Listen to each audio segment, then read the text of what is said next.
أرسط زينام قدب مفلفل حيلي كويشا جبي 4 ترجم زلوا معبالة كم زرعه قدما منستر أبي أحمد قليصان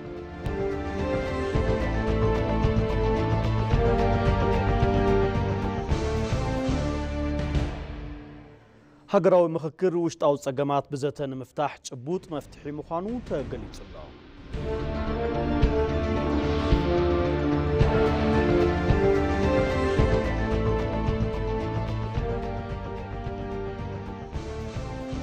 وصاي حيل أير إسرائيل أب ليبانوس علامات حزب الله كم زدبدبة أفليت الله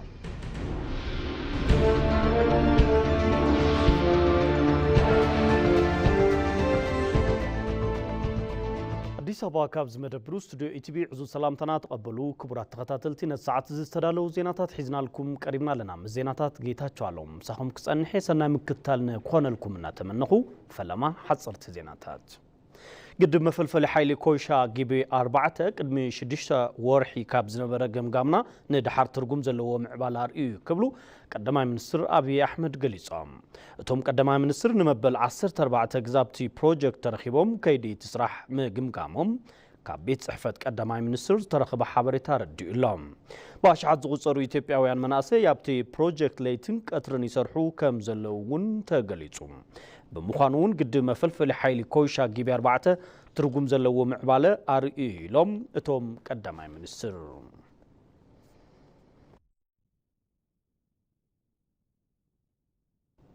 بريزيدنت كينيا ويليام روتو بسنكي أب كل الدبوب إثيوبيا زوبا غوفا زقات أما مهمة مريتيوتهم بسانو غناس تسمعهم حزن قليصهم توم بريزيدنت أبزم محلالفو مجلس حزن بسم منقسن هزبن كينيا تسمعهم حزن قليصهم أبغودني قداي سدران هزبن منقسن إثيوبيا مخانهم ون أرقاقيصهم بتزامادي زينا بريزيدنت تشاينا شي جينبينغ أبزي سمون أب كل الدبوب إثيوبيا زوبا غوفا بسنك مهمة مريت هيوتهم بسانو غنات تسمعهم حزن قليصهم بريزيدنت شين بريزيدنت سهلورق زودي أبزم محلالفو ملخت حزن نسدرا قدايات صنعات تمنيوم قدم كبل منقس روسيا منقس حورات عرب إمريتن كالوتن مجلس حزن ملأخهم ذكريوم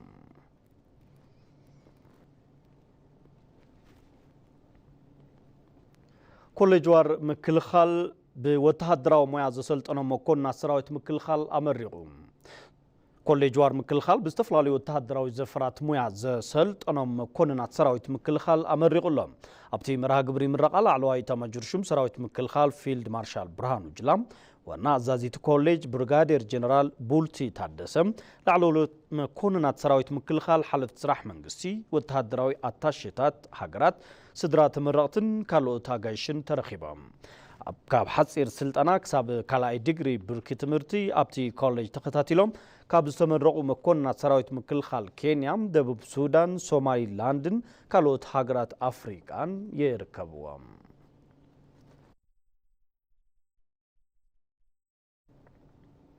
نمعبال قطبة هاجر أقداسي زخنا عودي مقعزيا بسنكي بلشوا السرار حتات محلقاتات يبزحوا مهلاهم تقليد سلام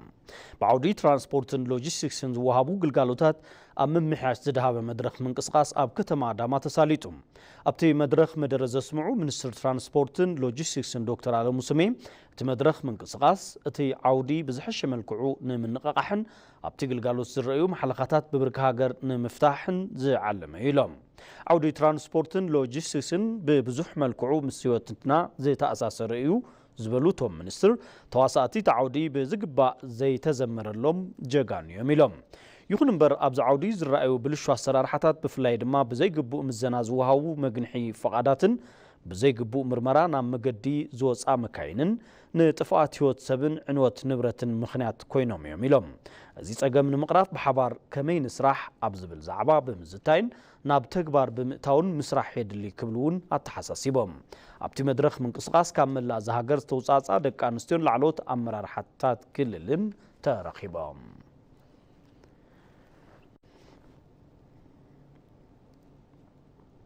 هجراوي مخكر وشتاو صقمات بزته نمفتاح چبوت مفتحي مخانو تقليص اللهم هجراو مخكر وشتاو صقماتنا بزته ميت نمفتاح چبوت مقدي بمخانو كنتقاملو يغبا كبلو اب كل البنشانغول غموس تساتفتي هجراو مخكر قليصم ابتي مخكر اب متخخاب اجندا ناتساتفو زركو مدارغتي اكالات ሃገር እትጸንዕ ብምኽክርን ብምርዳእን ብምዃኑ ሓላፍነትና ንምውፃእ እናሰርሕናና ኢሎም ኣብዚ ምኽክር ኣስታት 1200 ተወከልቲ ክፋላት ሕብረተሰብ ፓርቲታት ፖለቲካ ተወከልቲ ማሕበራት ህቡባት ውልቀ ሰባትን ኣቦታት ሃይማኖትን ተሳቲፎም ኢቲቪ ዘዘራረቦም ተሳተፍቲ እውን ንሰላም ሃገር ኣድላይነት ምኽክር ብምእማን ብዝለዓለ ህዝባዊ ሓላፍነት ሓናጺን ኣቀራራብን ሓሳባት እናልዓሉ ምዃኖም ገሊጾም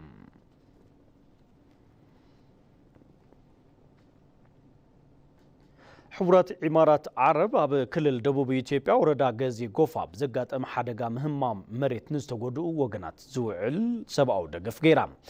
ሚኒስትር ዴኤታ ግልጋሎት ኮሙኒኬሽን መንግስቲ ሰላማዊት ካሳ ኣብ ዝሃበኦ መግለጺ ውድብ ሕቡራት መንግስታትን መራሕቲ ዝተፈላለያ ሃገራትን ኣብቲ ከባቢ ንዘጋጠመ ጉድኣት ምህማም መሬት ዝተሰምዖም ሓዘን ምግላጾም ሓቢረን ነዚ ስዕቡ ሕቡራት ዓረብ ኤሚሬትስ ኣብ ወረዳ ገዜ ጎፋን ዘጋጠመ ሓደጋ ዝውዕል ሰብኣዊ ደገፍ ከም ዝለኣኸት ተዛሪበን እቲ ደገፍ 850 ኩንታል ምግቢ ተንከፍን ካልኦት ናውትታትን ከም ዘካተተም ተገሊጹሎም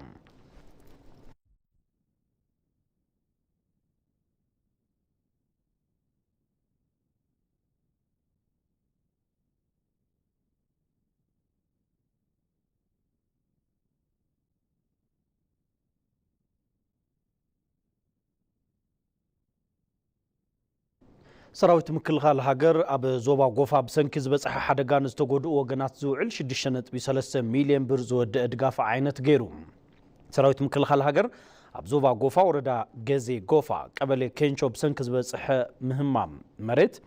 ንዝተጎድኡ ወገናት ዝውዕል 6.3 ሚልዮን ብር ዝወድአ ድጋፍ ዓይነት ገይሩ ነቲ ድጋፍ ዝረከቡ ዳይሬክተር ርክብዚ ሰራዊት ምክልኻል ኮሎኔል ጌትነት ኣዳነም ኣባላትን ኣመራርሓን ሰራዊት ብሰንኪ ሓደጋ ህይወቶም ንዝሰኣኑ ወገናት ካብ ልቢ ሓዚኑ ኢሎም እቲ ሰራዊት ሃገር ሰብ ሰራሕ ይኹን ተፈጥሯዊ ፀገም እንተጋጥማ ቀልጢፍካ ምብፃሕ ልኡኽቶ ስለ ዝኾነ ኣብ ቀጻሊ እውን ኣብ ጎኒ ዝተጎድኡ ደው ክንብል ኢና ክብሉ ኮሎኔል ጌትነት ኣዳነ ገሊጾም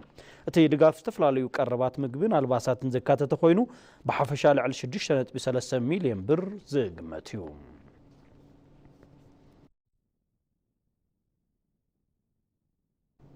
ኣመራርሓን ሰራሕተኛታትን ሚኒስቴር ንግድን ዞባዊ ምትእስሳርን ተፀዋዕቲ ትካላትን ኣብ ክልል ደቡብ ኢትዮጵያ ዞባ ጎፋ ብዘጋጠመ ሓደጋ ምህማም መሬት ጉድኣት ንዝበፅሖም ዜጋታት 2.8 ሚልዮን ብር ዝግመት ደገፍ ናውቲ ገይሮም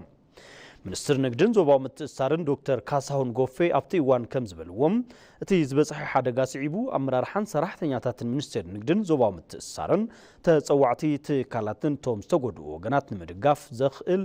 ሃፍቲ ክእከብ ጸኒሑ እዩ ብመሰረት እዚ 2.8 ሚልዮን ብር ግምት ዘለዎም ደገፍ ናውቲ ከም ዝተዳለወ ብምሕባር እቲ ደገፍ ካብቲ ትካል ዝተወከሉ ኣመራርሓን ሰራሕተኛታትን ነቶም ተጎዳእቲ ከም ዘረከቡ እውን ኣፍሊጦም እቲ ዝበፅሐ ሓደጋ ፀገም ኩሉ እዩ ተሓዘን እውን ሓበራዊ እዩ ዝበሉቶም ሚኒስትር እቲ ሚኒስቴርን ተፀዋዕቲ ትካላትን ኣብ ቀጻሊ እውን ዝተጎድኡ ዜጋታት ብዘላቕነት ንምጥያሽ ዝግበር ፃዕሪ ንምድጋፍ ድልዋት ከም ዝኾኑ ሓቢሮም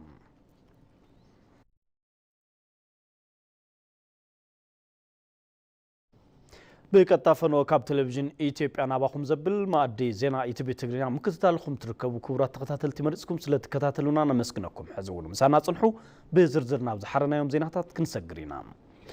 أبو أديس أباز تسالت قبائي فاينانس لمعات دمسي أب ممعبال حقرات خدمت أم مقبار وصي ترخبر لمخانو تحبير له نسبس أب أزمراو موسي دهب ياسين ውድብ ሕቡራት መንግስታት ብፍላይ ኣብ ምምዕባል ዝርከብ ሃገራት ዘላቂ ልምዓት ንኸረጋግጻ ሽቶ ዘቐመጠለን ትልምታት ልምዓት ንምዕዋት ኣብ ኣዲስ ኣበባ ከሳልጦ ጽንሐ ጉባኤ ቅድመ ምድላው ፋይናንስ ንልምዓት ብዓወት ምዝዛሞ ኣፍሊጡ ኣብቲ ጉባኤ ኣብ ምምዕባል ዝርከብ ሃገራት ኣብ ርእሲ ድኽነተን ካሊእ ፀገም ዕዳ እንዳፀዓነን ዝርከብ ስርዓት ቀረብ ፋይናንስ ዓለምን ጽዕንቶ ለውጢ ኣየር ዝጠመተ ሰፊሕ ዘተ ምስላጡ እውን ተገሊጹ ዓለም አቀፍ ፋይናንስ ትብብር መጠናከር አለበት متحببار عالم لخ فاينانس كتناخر اللو عالم لخ تكالات فاينانس ريفورم كجبرا اللون بفلاي أب ممعبا لون زركبا كم أفريقيا زولا هجرات فليت أمتن تساتفون هاليون دليتن زمتن عالم لخ قرب فاينانس بصفحة كقرب كم زلوه كلايميت فاينانس زبهال فاينانسينج لو تغير بوزح جيزة استفلا لي وسانتات زم على لفليو جنا توم وسانتات بيستمال عمل كعو أي تكبرون بمخانو بأنتر فاينانسينج زحاش لو تكمت كم زلوه كمون معبا يزلوه هجرات ድምፀን ዝበለጸ ክድመጽ ከም ዘለዎ ኣብ ውሽጢ ትካላት ዓለም ዘለዎን ውክልና ከዓቢ ከም ዘለዎን ንልምዓት ዝቐርብ ዓለም ለኸ ፋይናንስ ነዘን ሃገራት ክውስኽ ከም ዘለዎ እዩ ውጽኢት እቲ ኮንፈረንስ ዝነበረ። ድብ ሕብራት መንግስታት ኣብ ምምዕባል ዝርከባ ሃገራት ኣብ ሽቶታት ዘላቐ ልምዓት ጠመተ ክገብራ ከም ዝግባእ ኣብ ዘቐመጡ ኣንፈት ይገልጽ። ኢትዮጵያ እውን ኣብ መማሓየሺ ቁጠባ ሃገር በቆል ትልምታት ልምዓት ንምዕዋት እናሰርሐት ምዃና ተሓቢሩ እዩ። በሁሉም ዘርፎች የፋይናንስ ለልማት ኣብ ኩሉ ዓውድታት ፋይናንስ ንልምዓት ብዝለዓለ ብርኪ ክዓቢ ከም ዘለዎን ዝሓሸ ጠመተ ኣብ ዝቕጽል ጉባኤ ፋይናንስ ከም ዝህሉ ትጽቢት ይግበር። ብፍላይ ድምፂ ኣፍሪካ ኣብ ምስማዕ እዚ ኮንፈረንስ ዕውት ነይሩ። ድምፂ ዝማዕበላ ሃገራት ኣብ ምስማዕ እውን ውፅኢታዊ ነይሩ። ኢትዮጵያ ዘጀመረቶ ሃገር በቆል ሪፎርም ኢኮኖሚ ኣጠናኺራ ብምቕጻልን ተግባራዊ ብምግባርን ዝሓሸ ውፅኢት ክተምጽእ ምዃና ዝቐረበሉን እቶም ሰባት እውን ዝነኣዱሉን እዩ ነይሩ። ኣብ ምምዕባል ዝርከባ ሃገራት መብዛሕትኡ በጀተን ንምኽፋል ዕዳ ካብ መውዓል ንምድሓን ኣታዊ ውሽጢ ሃገር ምዕባይ የድልየን ዝበሉ ውድብ ሕብራት መንግስታት እዘን ሃገራት ግና ብዝተፈላለየ ዝሕግዝ ስራሕ ቀረብ ፋይናንስ ንምዝርጋሕ ፖለቲካዊ ቆራጽነት መራሕቲ ከም ዘድሊ ተገሊጹ። ቀረብ ፋይናንስ ንምምዕርራይ ቆራጽነት ፖለቲካ ካብ መራሕትን መንግስትን የድሊ። ምትእምማን ተተፈጢሩ ቀረብ ፋይናንስ ምምዕርራይ ቀሊል እዩ። ምትሕብባር ብምጥንኻር ጽዕንቶ ዕዳን ጸገም ቀረብ ልቃሕ ምፍታሕ ይግባእ። ውድብ ሕብራት መንግስታት ነዚ ምዕሩይ ኩነታት እናፈጠረ እዩ። ውድብ ሕብራት መንግስታት ኣብ ምምዕባል ዝርከባ ሃገራት ሽቶታት ዘላቐ ልምዓት ንምዕዋት ዘኽእል ጉባኤ ኣብ ኣዲስ ኣበባ ከሳለጥ ቀኒ እዩ። ኣብ ዝሓለፉ 5 መዓልትታት ኣብ ዘሳለጦ ጉባኤ ልዕሊ 850 ካብ ዝተፈላለዩ ሃገራት ዝተውጻጹ ዜጋታት ተሳቲፎም እዮም። ኣብቲ ጉባኤ ዝጸደቑን ዝተመሓየሹን ጉዳያት ኣብ ዝቕጽል ዓመት ኣብ ስፔን ውድብ ሕብራት መንግስታት ምኽክር ከም ዝገብረሎምን ንዝተወሰኑ ውሳነታት ድማ መፍትሒ ከም ዝህብ ትጽቢት ይግበር።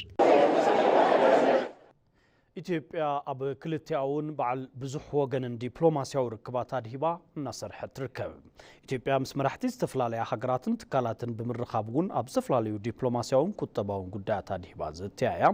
ኣብርሃም ፍስሓ ዝርዝር ኣለዎ። ኢትዮጵያ ኣብ ክልቲኣውን በዓል ብዙሕ ወገን ዲፕሎማስያዊ ርክባት ኣድሂባ እናሰርሐት ትርከብ። ናይዚ ሓደ ኣካል ዝኾነ ኣብ ዝቕነ ዝወገነቶም ዓበይቲ ዲፕሎማስያዊ ዓወታት እንትንርኢ ኢትዮጵያ ምስ መራሕቲ ዝተፈላለዩ ሃገራትን ትካላትን ብምርኻብ ኣብ ዝተፈላለዩ ጉዳያት ኣድሂባ ዘተያያ። ከም ኣብነት ኣብ ዝሓለፈ መዓልቲ ሚኒስትር ጉዳያት ወፃኢ ኣምባሳደር ታዬ አጽቀሥላሴ ምስ ጸሓፊ ጉዳያት ወፃኢን ዓለም ለኸ ስፔን ዲያጎ ማርቲኔዝ ተዛትዮም እዮም። ኣብዘቶም ድማ ነዊሕ ዓመታት ዝጸንሐ ክልቲኣዊ ርክብተን ሃገራት ምጥንኻር ኣብ ዝከኣለሉ ኩነታት ኣድሂቦም ተላብዮም እዮም። ካብዚ ብተወሳኺ ኣብ ዞባ ቀርኒ ኣፍሪካን ካልኦት ዓለም ለኸ ጉዳያትን ከም ዝተዛተዩ ሓበሬታት ሚኒስትር ኣመላኺቱ እዩ። ብኻልእ ገጽ ሕብራት ዓረብ ኤሚሬት ከይዲ ድርድር ኢትዮጵያ ንኣባልነት ዓለም ለኸ ትካል ንግዲ ከም እትድግፍ ምግላጻ ይዝከር። ኢትዮጵያ እናካየደቶ ትርከብ ከይዲ ድርድር ኣባልነት ዓለም ትካል ንግዲ ሕብራት ዓረብ ኤሚሬት ብቴክኒክ ከም እትድግፍ ኣፍሊጣ እያ። ሚኒስትር ንግድን ዞባዊ ምትእስሳርን ዶክተር ካሳሁን ጎፌ ኣብ ሩስያ ሞስኮ እናተኻየደ ኣብ ዝርከብ ኣኼባ ቤት ምኽሪ ሚኒስትራት ንግዲ ብሪክስ ዝተሳተፉ እንትኸውን ጎና ጎኒ እቲ ኣኼባ ኣብ ሚኒስትር ኢኮኖሚ ሚኒስትር ዴኤታ ዘፈር ንግዲ ወፃኢ ምስ ዝኾኑ ዶክተር ታሃኒ ኣሕመድ ተዛትዮም እዮም። ኣብቲ እዋን ዘተ ልውውጥ ንግዲ ክልቲአን ሃገራት ኣብ ዘዕብዩሉ ኩነታት ዕውት ምይይጥ ከም ዝገበሩ እቶም ሚኒስትር ኣብ ማሕበራዊ ሚድያ ገጾም ጽሒፎም ነይሮም። ካልእ ዲፕሎማስያዊ ዓወት እዚ ሰሙን ዝኾነ ኩባ ምስ ኢትዮጵያ ዘለዋ ርክብ ንምጥንኻር ቆራጽ ከም ዝኾነት ምግላጻ እዩ። ሚኒስትር ዴኤታ ጉዳያት ወፃኢ ኣምባሳደር ምስጋኑ ኣረጋ ብምክትል ሚኒስትር ጉዳያት ወፃኢ ኩባ ኢልዮ ኤድዋርዶ ምስ ዝተመርሐ ልኡኽ ዘትዮም እዮም። ኣምባሳደር ምስጋኑ ኣብቲ እዋን ዘተ ኩባ ንኢትዮጵያ ኣብ ዝተፈላለዩ ዓውድታት ሓገዝ እናገበረት ከም ዝኾነት ኣብርዮም ነይሮም። ኣብ ዓውድታት ትምህርቲ፣ ንግዲ፣ ትራንስፖርት ኣየር፣ ምሕደራ ማይን ካልኦት ዓውድታትን ክልቲኣዊ ስምምዓት ምትግባር ከም ዝግባእ እውን ገሊጾም እዮም። ኢልዮ ኤድዋርዶ ብግዶም ኩባ ምስ ኢትዮጵያ ዘለዋ ክልቲኣዊ ርክብ ንምጥንኻር ቆራጽ ከም ዝኾነት እዮም ኣረጋጊጾም። ኢትዮጵያን ኩባን ክልቲኣዊ ፖለቲካውን ዲፕሎማስያውን ዘተ ንምግባር ስምምዕነት ከም ዝተፈራረሙ እውን ሓበሬታት ሚኒስትር ኣመላኺቱ እዩ። ካልእ መሓዛ ኢትዮጵያ ዝኾነት ሃገር ኣየርላንድ ምስ ኢትዮጵያ ዘለዋ ምትሕብባር ልምዓት ንምጥንኻር ኢሉ እውን ርክብ ንግድን ኢንቨስትመንትን ክብ ንምባል ከም እትሰርሕ ምክትል ቀዳማይ ሚኒስትር እቲ ሃገር ሚሼል ማርቲን ኣብ ዝቕነ ኣረጋጊጾም እዮም። ኣብ ቀረባ እዋን ዕላዊ ዑደት ስራሕ ንምግባር ኣዲስ ኣበባ ዝመፁ ምክትል ቀዳማይ ሚኒስትር ጉዳያት ወፃኢን ሚኒስትር ምክልኻል ሃገርን ሚሼል ማርቲን ንዝሓለፉ 30 ዓማውቲ ኢትዮጵያን ኣየርላንድን ውፅኢታዊ ርክብ ከም ዝነበረን ኣዘኻኺሮም እዮም። ኣብቶም ዓማውቲ ክልቲአን ሃገራት ብዝተፈላለዩ ዓውድታት ውፅኢታዊ ምትሕብባር ልምዓት ከም ዘለወን ገሊጾም። ብፍላይ ኣብ ልምዓታዊ ሴፍቲኔት ትምህርትን ጥዕናን ዝተባባዕ ሽርክና ምፍጣር ምኽኣለን ተዛሪቦም። ኣብ ቀጻሊ እውን ኣብ ዓውዲ ግብርና ክሌማዊ ለውጢ ዝፃወር ፍርያት ምግቢ ሓዊሱ ኣብ ካልኦት ዓውድታት ዘለው ምትሕባራት ንምጥንኻር ጠመተ ተዋሂቡ ከም ዝስራሕ ኣረጋጊጾም ሕብረት ኣውሮፓ ንምምሓየሽ ኢኮኖሚን ሓምለዋይ ስግግርን ኢትዮጵያ ንምድጋፍ ቆራጽነቱ ዝገለጸ ኣብዚ ሰሙን እዩ ሚኒስትር ፕላንን ልምዓትን ዶክተር ፍጹም ኣሰፋ ምስ ዳይሬክተር ዓለምለኸ ምሕዝነት ዘላቂ ፋይናንስ ሕብረት ኣውሮፓ ኣንቲ ካርሁነን ኣብ ኣዲስ ኣበባ ተዛትየን እየን ኣብ ዘተአን ድማ ኢትዮጵያ ምስ ሕብረት ኣውሮፓ ዘለዋ ርክብ ንምጥንኻር ኣብ ትገብሮ ጻዕሪ ትኹረት ብምግባር ተሓታትነት ጥሕሰት ሰብኣዊ መሰል ንምርግጋጽ ስምምዕነት ሰላም ፕሪቶሪያ ስዒቡ መንግስቲ ኢትዮጵያ ኣብ ዝወሰዶም ስጉምትታት ኣመልኪተን እውን መብርሂ ሂበን እየን በዚ ድማ ምድላው ማዕቀፍ ሕጊ ስርዓት ስግግር ፍትሒ ክዛዘም ከም ዝተቃረበ ብምግላጽ ኮሚሽን ብሄራዊ ዘተ ከም ዝተጣየሸ ኣብታ ሃገር ዘላቂ ሰላም ንምዕሳል ወሳኒ ከም ዝኾነ ብሪሃን ኣብ መማሓየሺ ኢኮኖሚ ኢትዮጵያ ኢኮኖሚያዊ ተወዳዳራይነት መስሕብ ኢንቨስትመንትን እቲ ሃገር ኣብ ምድንፋዕ ዝተመዝገቡ ዓወታት ኣልዒለን እውን ገለጻ ገይረን እየን ካርሁነን ብግድኦም ሕብረት ኣውሮፓ ንመማሓየሺ ኢኮኖሚን ሓምለዋይ ስግግርን ኢትዮጵያ ከምኡውን ኣብ ዓለም ለኸ ስትራቴጂ ጌትወይ ንምድጋፍ ዘለዎ ቆራጽነት ገሊጾም ኣብ ትሕቲ ዓመታዊ ኩለ መዳይ መመልከቲ ፕሮግራም ሕብረት ኣውሮፓ ንኢትዮጵያ ዝተመደበ 650 ሚልዮን ዩሮ ሓደ ኣካል ሓገዝ ከም ዝኾነ ምግላጾም ካብቲ ሚኒስትር ዝረኸብና ሓበሬታ ይረድም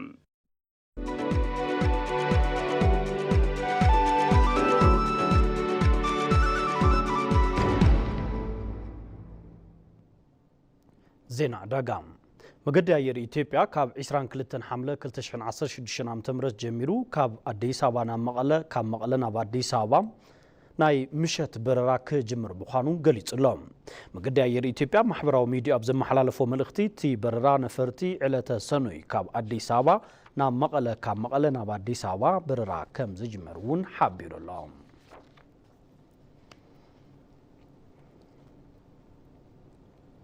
ካብ ወፃኢ ሓይሊ ኣየር እስራኤል ኣብ ሊባኖስ ዒላማታት ሂዝቦላህ ከም ዝደብደበ ኣፍሊጡሎም ሂዝቦላህ ናብቲ ኣብ ትሕቲ ቁፅፅር ዝርከብ ኣኽራናት ጎላን ብዝወንጨፎ ሮኬት ኩዕሶ እናተፃወቱ ዝነበሩ ቆልዑት ዝርከብዎም 12 ሰባት ከም